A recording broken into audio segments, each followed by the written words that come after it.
네, 안녕하세요. 저는 바누아투 목장의 목원 원지영입니다. 성경의 길을 마치고 제가 배운 것과 느낀 것들을 여러분과 함께 나누고자 합니다. 친한 집사님께서 같이 성경의 길을 듣자고 했을 때 왠지 모를 부담감이 있었습니다. 성경은 어렵다는 고정관념과 바쁜 와중에 숙제도 해결해야 하고 여러 생각이 교차했습니다. 처음에는 자신이 없어서 거절했었는데 집사님의 적극적인 권유로 얼떨결에 성경의 길 단톡방에 초대되었습니다. 성경을 읽는다는 것이 저에게는 쉽지 않았습니다. 기본적인 지식이 없어서 혼자 읽어 나가기란 어려운 일입니다. 신앙생활을 하면서 성경에 대해 완전히 무지했던 저는 목사님이 설교하실 때 잘 집중하지 못했고 아침 묵상을 할 때도 묵상 내용을 올리는데 도무지 앞뒤 내용을 알지를 못하니까 그저 보여주기식의 글짓기를 할 때도 많았습니다.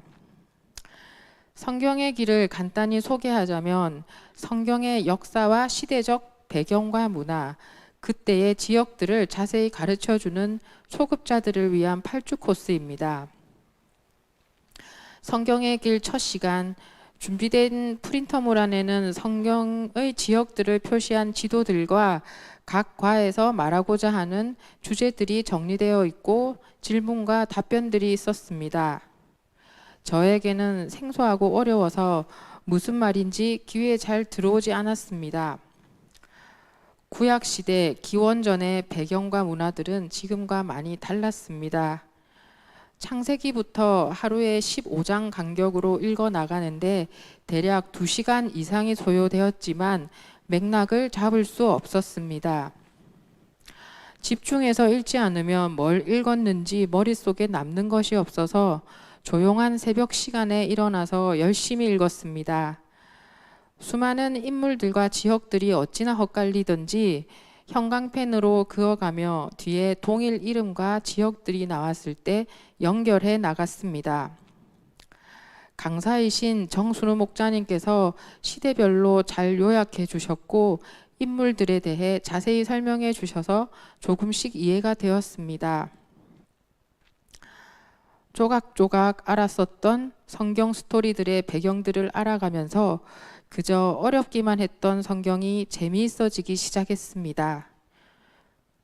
창세기 4대 족장, 아브라함, 이삭, 야곱, 요셉, 출애굽의 이스라엘 백성들의 40년 광야 생활과 모세의 10계명, 아론의 금송아지 이야기, 여호수아의 가나안 땅 정복과 12지파 땅의 분배, 사사기의 타락과 재의 악순환들, 롯과 보아스의 사랑 이야기, 마지막 사도행전의 바울의 전도 여행까지 성경이 흥미롭게 다가오기 시작했습니다.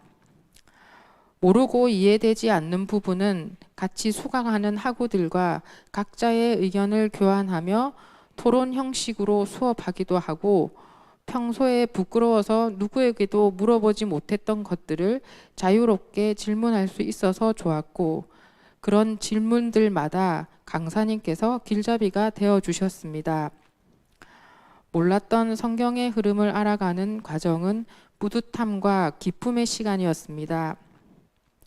성경의 길을 마치고 성경에 조금씩 눈을 뜨면서 목사님 설교 말씀이 더 잘 이해가 되고 큐티를 할 때도 예전보다 깊이 있는 묵상이 되어질 것 같습니다. 기도할 때도 주님과 더 가까워짐을 느낍니다.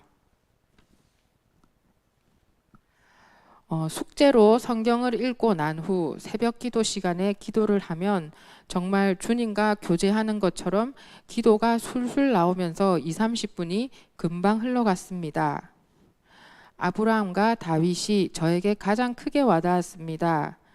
아브라함의 나이 100세에 외아들 이삭이 태어나지만 하나님께서 아브라함을 시험해 보시려고 이삭을 번제로 바치라는 명령에 망설임 없이 목숨 같은 아들을 제단 장막에 올려 죽일 수 있는 하나님을 향한 아브라함의 끝없는 신뢰와 무조건적인 순종, 장막 생활로 나그네처럼 떠돌아다니면서도 처소를 옮길 때마다 늘 제단을 쌓고 예배드리는 아브라함의 근면함과 신실함이 큰 감동을 주었습니다.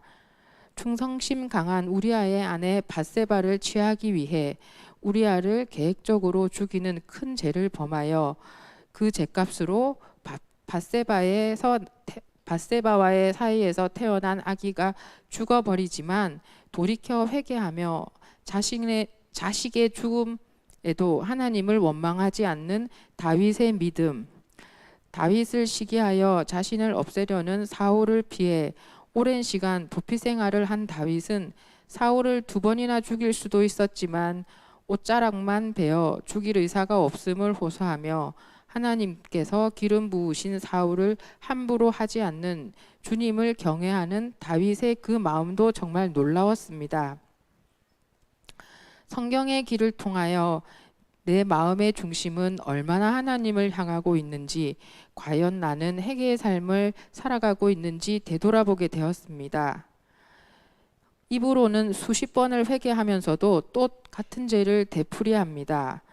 부와 명예를 쫓아 위를 향해 달려가는 욕심 가득한 저는 가장 낮은 자리에서 나의 죄를 대신해 십자가에 못 박히신 예수님 앞에 얼마나 교만한지를 깨닫게 되는 시간이었습니다.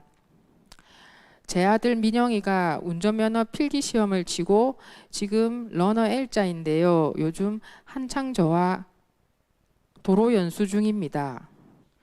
능숙한 운전자분들은 민영이가 끼어들지 못하도록 양보하지 않을 것 같았고 느린 민영이를 빠르게 앞질러 갈 텐데 사고가 날까 불안감에 초긴장 상태입니다. 그런데 그게 아니었습니다.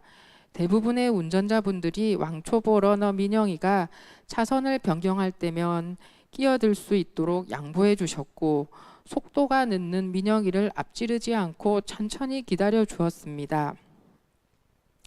세상엔 따뜻한 사람이 훨씬 더 많은 것 같습니다. 운전을 하다가 L자 운전자가 제 앞에 있으면 답답해하면서 급 악셀레이터를 밟고 앞질렀던 것을 반성합니다. 앞으로는 L자 운전자들에게 아들을 생각하면서 천천히 기다려 줄 것입니다. 조금 늦게 가는 사람들, 조금 늦게 아는 사람들, 조금 늦게 하나님을 만날 사람들을 위해 한 걸음만 양보하고 기다려주는 배려가 제 안에 채워지기를 소망합니다. 성경의 길을 통해 주님의 말씀과 가르침으로 더욱 성장하여 하나님의 사랑이 이웃에게 흘러가는 통로가 될 수 있기를 바랍니다. 열심히 지도해 주시고 도와주신 정순우 목자님께 감사드립니다. 늘 곁에서 응원해 주는 우리 목장 식구들과 성경의 길을 같이 하자고 이끌어준 나의 벗 선상미 집사님께도 감사합니다. 배움의 길을 열어준 수정교회와 귀한 시간 허락하시고 간증할 수 있도록 인도해 주신 나의 아버지 하나님께 감사합니다. 하늘 복 많이 받으세요.